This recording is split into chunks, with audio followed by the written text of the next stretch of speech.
Hello and welcome to Byju's IAS. Let's start with the daily Hindu news analysis. The first article is India needs a rainbow recovery plan.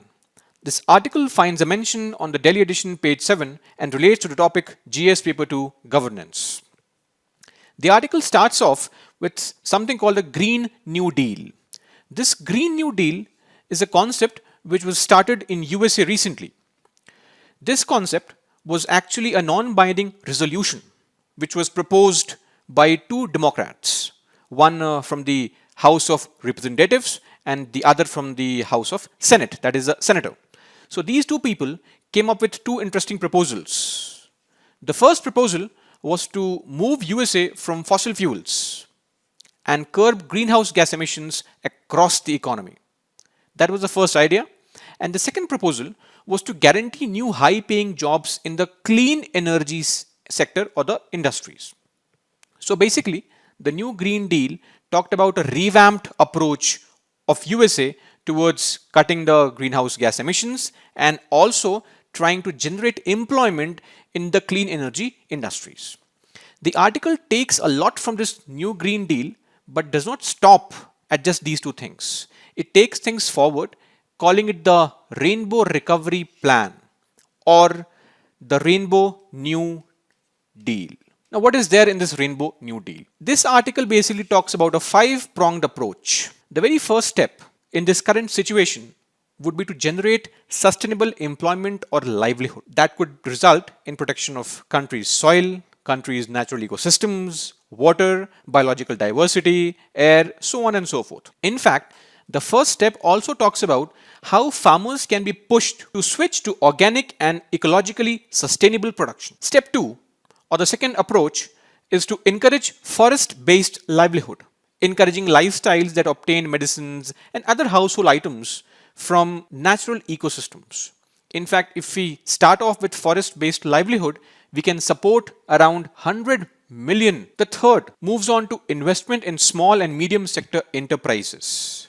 Here, the result would be reviving and sustaining the diversity of the crafts in the country, and also the fact that NREGA can be utilized to ensure that the investment in the small sector and the medium sector enterprises results in enhancement of cooperatives in our country. The fourth is investment in public health, education, housing, transportation, etc., with a special focus on the marginalized people. Special focus has to be placed on the marginalized people. And the fifth one is keeping out the big companies. That is self-reliance, the concept of Mahatma Gandhi, self-reliance through community-based units. Keep out the big companies, especially in daily needs products like clothes, soap, footwear, furniture, etc. In fact, a very good example has also been given in the article where a sarpanch of one village in Gujarat made us claim that if they were allowed, then they could save around 40 lakh rupees by just producing these regular items, soaps and all, locally. So what can be done is that if this five-pronged approach is used, then we can address the issues that our country is facing, both with respect to employment and livelihood, and also with respect to the degrading ecosystem in our country. However, the article also talks about certain challenges that are there when you talk about such kind of economies or such kind of model of development. Now let's come to challenges. The three challenges that a country can face if we use this five-pronged strategy or approach are: number one, our country is a capitalist economy. Now, when we say we are a capitalist economy, we do follow the tenets of socialism, but of late, since 1991, with the advent of the LPG reforms, we have witnessed that our country is moving towards a more capitalistic approach where a lot of private players are entering in the arena and things have been open to public at large for private players to come in and make their claims to the natural resources of the country. Second is the aspect of privatization. As we have seen recently, the government has started disinvesting their shares in a lot of public sector undertakings, which showcases the fact that we are moving towards a more privatized economy where a lot of resources of a country are going to be in the private hands. This is the second challenge. And third is the inequality that our country faces: inequality along the caste lines, inequality along patriarchy, and also inequality with respect to class divide. This could be a decisive factor in the success or failure of this approach. And because you're aware that our villages, the rural areas, are controlled by the class, caste, and patriarchy, the dangerous triad of class, caste, and patriarchy. And it is this which can be an impediment in the successful implementation of this approach, where we are looking at resources being given to the community at large, and we are encouraging a forest based livelihood. We are encouraging SMSEs, the micro, small, and medium enterprises, and so on and so forth. Towards the end, how do we go about this approach? How do you implement this approach? The article also talks about 3 steps that should be taken. Number 1, we should recognize the collective rights of communities over the common areas like forests, grasslands, wetlands, waters, etc., through appropriate laws, which should be passed by the respective legislatures. Number 2, where do you get funds from? So the funds can be generated through taxation. In fact, the article talks about the implementation of 2 different taxes: the wealth tax and something which is known as the inheritance tax. The wealth and the inheritance tax are basically taxes which they want to be imposed only on the richest people. The article says that if you impose just 2% of wealth tax and 33% of inheritance tax on the richest 1% in the country, you can have enough funds to apply this 5-pronged strategy of the so-called Rainbow New Deal. And lastly, it also talks about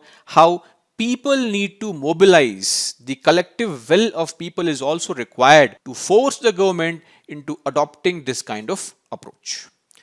That's all with this article. Moving on. The next set of articles are mentioned on page 6 and page 7. Now, these 2 articles basically talk about the Farm Acts.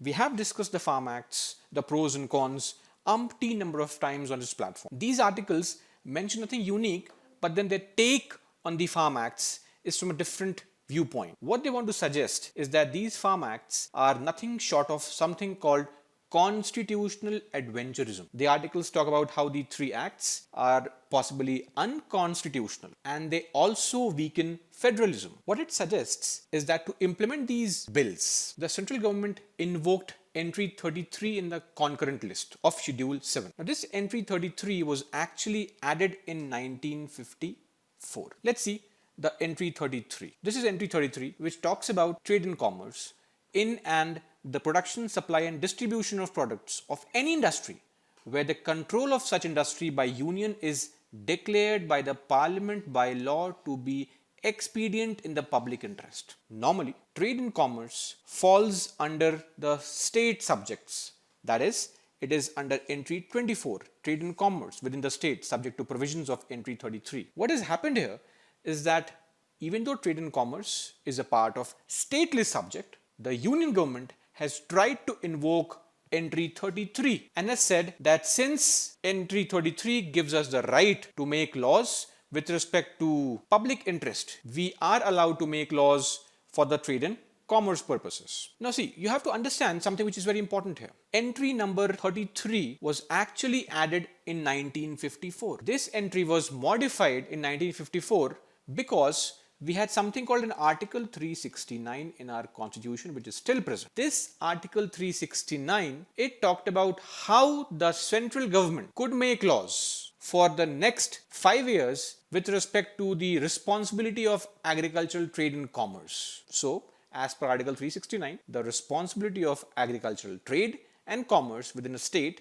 was temporarily, that is for just 5 years, given to the union government from 1950, that is 1950 being the date of commencement of our constitution. Now what has happened here is that once this entry was being added in 1954, where the parliament could continue to make laws on stateless subjects if it warranted public interest. Even in 1954, the author points out that there was a huge tussle and a huge debate between the parties, between the government and the opposition, where the opposition claimed that this was wrong. The states were being devoid or were being denied of the genuine powers they had over art entry 24 of the state list subject. Interestingly, there are other entries as well. In fact, most lucrative subjects that are there, where you can get revenues, where you can generate revenues, find a mention in state list. Read entry 21, regulation of mines and minerals. Read entry 22, industries.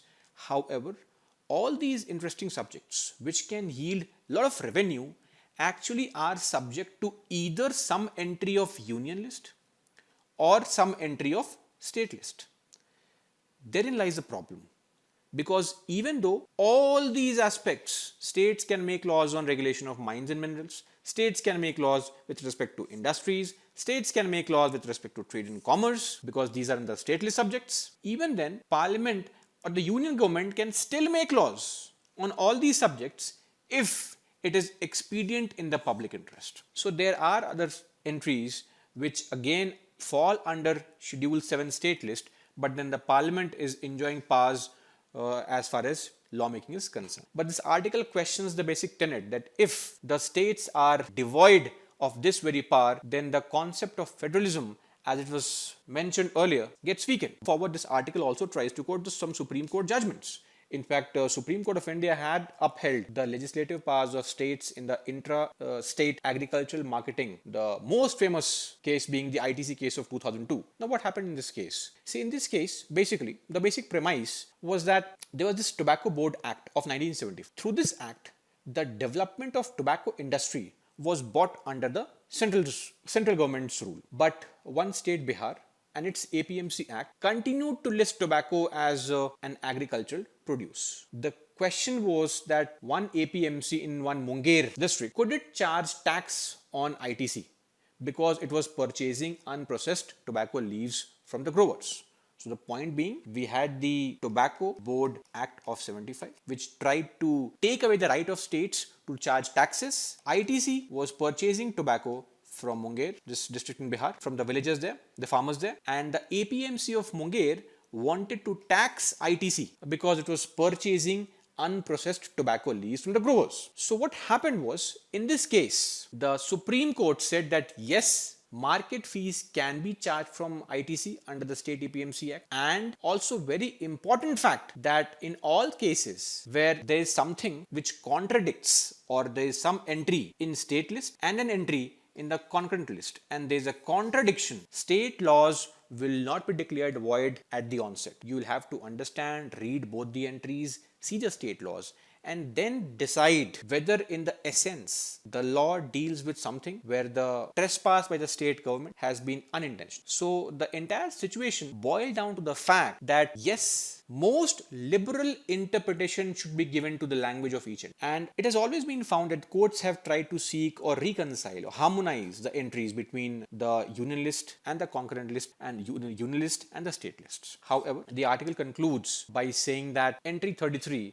is something the center should not have used. It was wrong because it would weaken federalism. Also for the fact that it has happened with respect to the very famous Sarkaria Commission and the Panchi Commission recommendations that the states have demanded that we should completely remove the concurrent list. However, no such commission has accepted this fact, but they have said that concurrent list should be retained, but the center should occupy only that much field of the concurrent list subject on which some kind of nationwide uniformity becomes essential. Otherwise, for all intents and purposes, the concurrent list should be left for the states. This is a crux of the matter which this article and the other article talks about. The next article is on page 7 of the Delhi edition. This article relates to GS paper 2, social issues, as this article talks about 5 key principles of education practices by the time India reaches 100, that is in 2047. This article has actually been written by the director of IIM Kozhikode. The author here, Debashish Chatterjee, he talks about 5 different principles, 5 key principles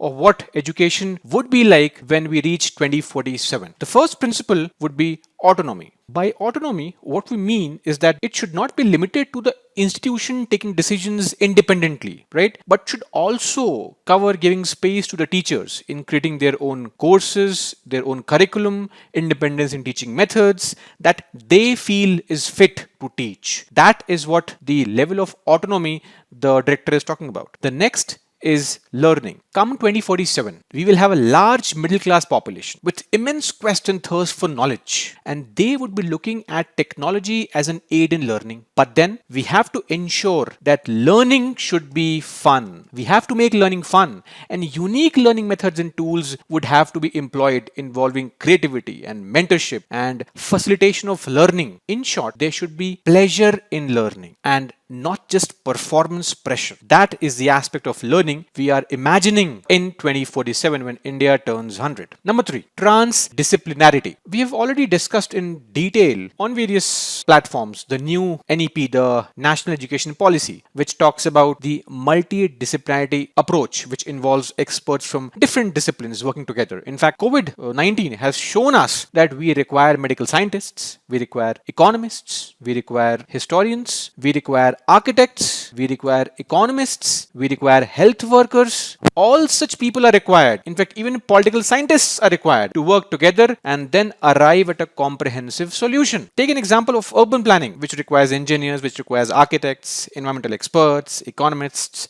medical professionals, so on and so forth. So we have to get in this mode of transdisciplinarity rather than segregating disciplines and then studying them one at a time. That is a third approach. Moving on. The fourth is technology. It's very evident as of now and also in near future that learning will have to evolve from texts and should include visuals, audio, and various immersive experiences. In fact, by 2047, we are going to witness the brick and mortar classrooms being replaced with online networks, which is very much evident even now. So that is what he's talking about as a fourth angle or the fourth principle which needs to be taken care of. The fifth key principle is going to be values, mindset, and culture. See, we have to understand that education will be all about how learners receive information and not what information you receive. It's about how to think rather than what to think. And by 2047, the most important outcome, the most valuable outcome of education has to be creating people, creating human beings who are compassionate, who are competent. And these are the 5 key principles that we have to look into by the time we reach 100. And extreme importance to ensure that there's a rebirth of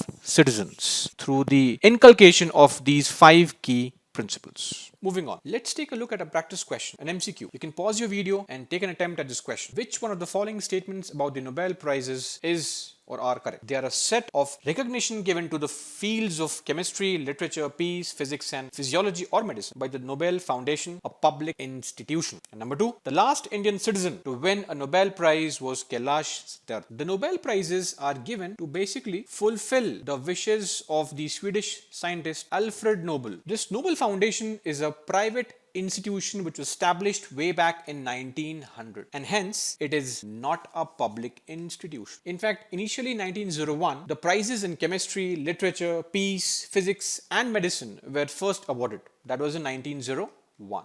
That is when it all started. And as far as the Nobel Prize in Physiology or Medicine is concerned, it is given by Karolinska Institute. And yes, Kailash Satyarthi was the last Indian citizen to get to win the Nobel Prize in 2014, because Dr. Abhijit Banerjee, even though he was born as an Indian citizen, when at the time of receiving the award, he was not an Indian citizen. So the first statement is wrong and the second is correct. So the answer is only 2. Let's move on to an interesting piece of information. On the very first page of the Delhi edition, you find an article with respect to Science and Tech, GS paper 3. This year's Nobel Prize for Physiology or Medicine has been awarded to 3 scientists who have made a decisive contribution to fighting against the blood-borne hepatitis, that is hepatitis C virus. In fact, this is one major global health problem and causes liver cancer in people around the world, killing people in millions every year. So these 3 gentlemen, Harvey J. Alter, Michael Houghton and Charles M. Rice, they have made discoveries that led to the identification of the novel virus, that is the hepatitis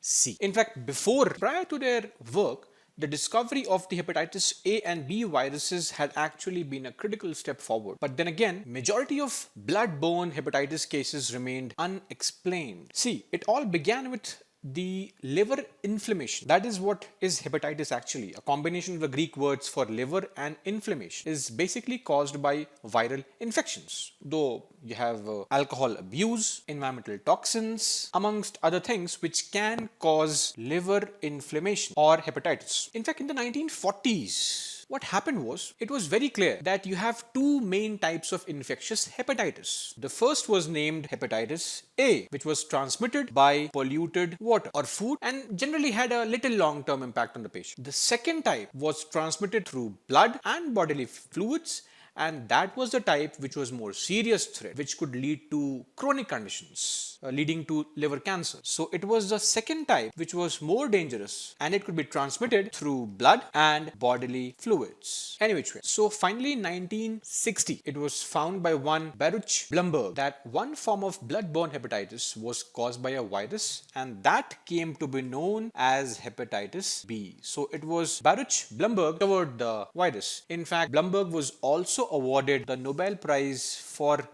discovering the virus in 1976. But then what was happening was that it was still a great source of concern that a lot of blood transfusions which used to take place, people were still getting affected because of some kind of unknown infectious agent. Even though we had actually arrived at finding out the hepatitis B, the cause of hepatitis B, the virus, but then some people were still getting affected after or post blood transfusions. This mysterious illness that came to be known as non-A, non-B hepatitis, a very unique and interesting name. Finally, so the identification of the novel virus now became a high priority, and all the traditional techniques were set aside, and these three people at different levels of time finally came up with their own conclusions, arriving at a common solution, and hepatitis C virus was finally discovered, which was completely decisive. And now the end result is that we see less and less deaths with respect to blood transfusions, and it has become very, very easy now compared to the 1950s and 60s, relatively easier. And for the first time in history, the disease can now be cured, raising hopes of eradicating hepatitis C virus from the world population. So this is all about the Nobel Prize in Physiology or Medicine for 2020. Moving on. Let's take another practice question. You can again pause and take an attempt at answering this question. Which one of the following statements is correct? The majority required to form a new government after fresh elections is an absolute majority. Number 2, the majority required in case of a no confidence motion is a simple majority. I'm sure you're aware of both the terms absolute and simple majority. This actually stems up from this topic, which was mentioned on page 6 of the Delhi edition, GS Paper 2 Polity. As you're aware that there was some issue with respect to Madhya Pradesh, where we found that around 25 Congress MLAs resigned along with their boss, Jyotiraditya Scindia, and post this resignation, Jyotiraditya Scindia was made the member of Rajya Sabha. However, post the resignation, the seats became vacant and it required a by-election. Now, we have 28 seats for which elections need to be conducted by the Election Commission. Coming back to the question talks about the first statement. The majority required to form a new government after fresh elections is an absolute majority. Yes, this is true. What is an absolute majority? Absolute majority means majority of total strength of the house, meaning more than 50% of the total strength of the house. So in case of Lok Sabha, till 2019 May, it was 545, more than 50% of total strength, meaning 50% of 545 plus 1, which is 273, which is the magical number which is required to form the government. But once you form the government after a fresh election, in case the opposition party wants to check whether you still enjoy the confidence of the house or not, because under Article 75, Clause 3, the Council of Ministers are responsible to the Lok Sabha and to the legislature, and you have to enjoy the confidence of the house to be in the government. So if a no confidence motion is raised against the government, it can be approved by a simple majority, which means majority of present and voting. This does not require the total strength of the House. Say on any given day, if we just have 300 members who are present on that day and all the 300 people vote, all you require is 151 people to approve and the no confidence motion can be passed. So the second statement is also correct and hence the answer is both 1 and 2. Moving on. The 23rd edition of Trilateral Maritime Exercise Malabar was held last year, in September that is. Which of the following statements is incorrect? Please remember that we are talking about incorrect and not the correct statement. The exercise, it began in 1992 as a bilateral exercise between India and the USA. Yes, that's true. This exercise started in 1992 and initially it was just a bilateral exercise. Number 2, it involves the navies of India, USA and Japan. That's also true because this is a trilateral exercise which involves the navies of these three countries. Australia, however, wants an entry and has also been allowed an entry but from the next year. Number 3, it is the only joint exercise involving India and Japan. Now see, India and Japan defense forces, they organize a series of bilateral exercises. You have JIMEX, you have Shinyu Maitri, Dharma Guardian, so on and so forth. So this is not the only joint exercise involving India and Japan. There are other exercises as well. So this statement is actually factually wrong and this would be the right answer. And the fourth statement, it is held alternatively in the Indian and the Pacific Ocean, is also correct.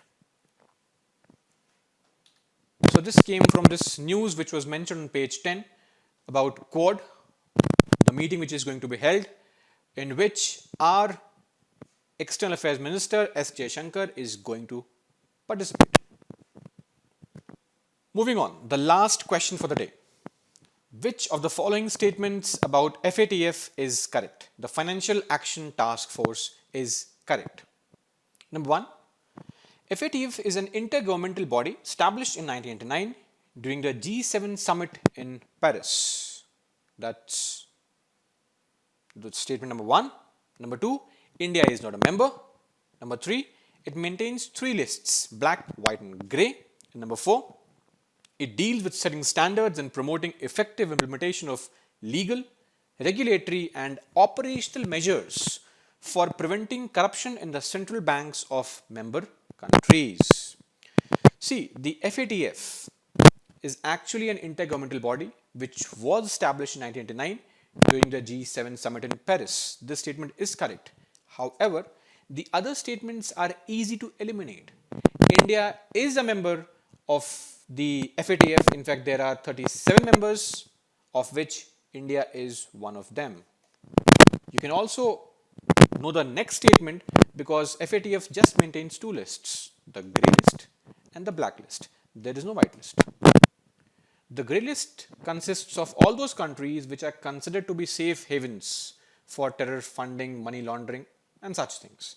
Whereas black lists are those countries which do not cooperate, the so-called non-cooperative countries. These are the ones which are put under the blacklist. And the FATF revises the blacklist regularly.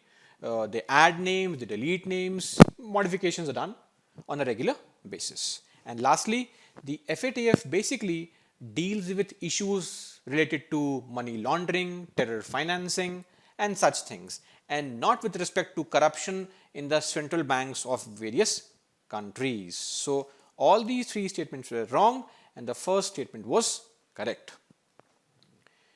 So the question was with respect to this topic, which was there on page 13. FATF all set to decide on Pakistan's grey list status. We have 2 main questions. Number one, the recent pandemic has revived the debate on importance of self-sustaining rural economies. In the light of the statement, discuss the challenges associated with the same and the steps which can be taken to overcome them. And number two, the recent protests in the country against the three agricultural bills have once again brought into limelight the tussle between the center and states over concurrent list entries. Should the concurrent list be done away with? Argue your case. So that's all for the day. Thank you.